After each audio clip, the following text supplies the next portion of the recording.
Hello everyone, आजको मेरो video चाहिँ किचन सफा गरेर सामानहरू मिलाउनु थियो।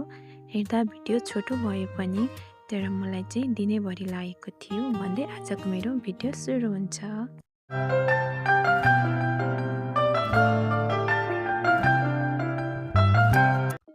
हेलो एभ्रिवान, सेवा नमस्ते।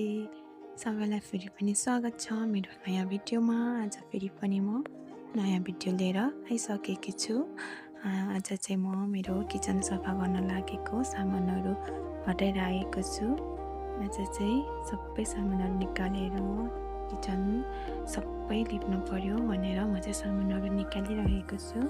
किनभने सबै धुवाले गर्दाखेरि कालो भएको छ किचनको भित्ताहरू चाहिँ, त्यही भएर आज चाहिँ म सबै निकालेर सफा गरेर लिप्नु पर्यो भनेर आज चाहिँ म सफा गरिरहेको छु।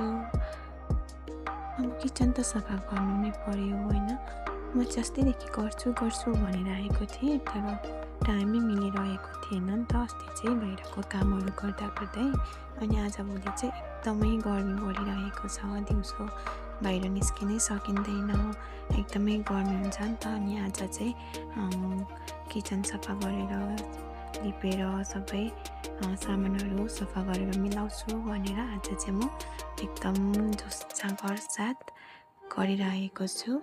अनि किचनहरू चाहिँ मलाई चाहिँ एकदम सफा भयो भने, सफा झरकझुरुक छ भने चाहिँ मलाई चाहिँ एकदमै काम गर्न, भित्र किचनमा काम गर्न मन लाग्छ कि।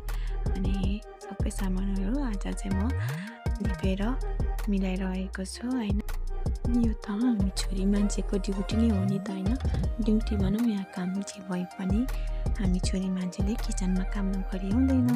त्यही भएर किचन पनि सफा राख्नुपर्छ। अनि किचन सफा भयो भने मात्रै त किचनमा काम गर्न, खाना बनाउन जाँगर चल्छ नि त होइन।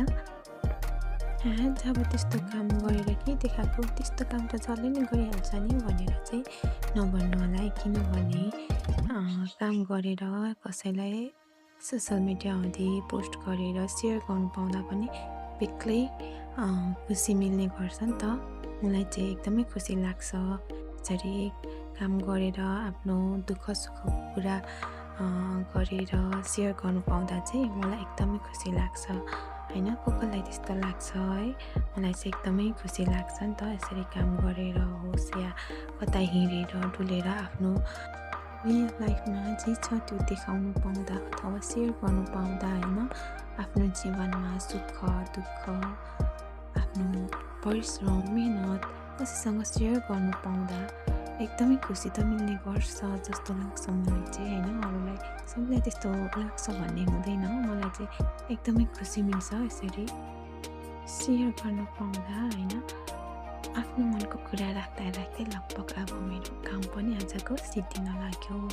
सबै किचनहरू सरसफाइ गरेर लिपलाप गरेर सामानहरू मिलाइ त सकेँ। अब रह्यो भुइँ लिप्न, भुइँ पनि लिपिसक्यो। फाइनली मेरो किचनको लुक्स चाहिँ यस्तो भएको छ आजको सरसफाइ गरेर।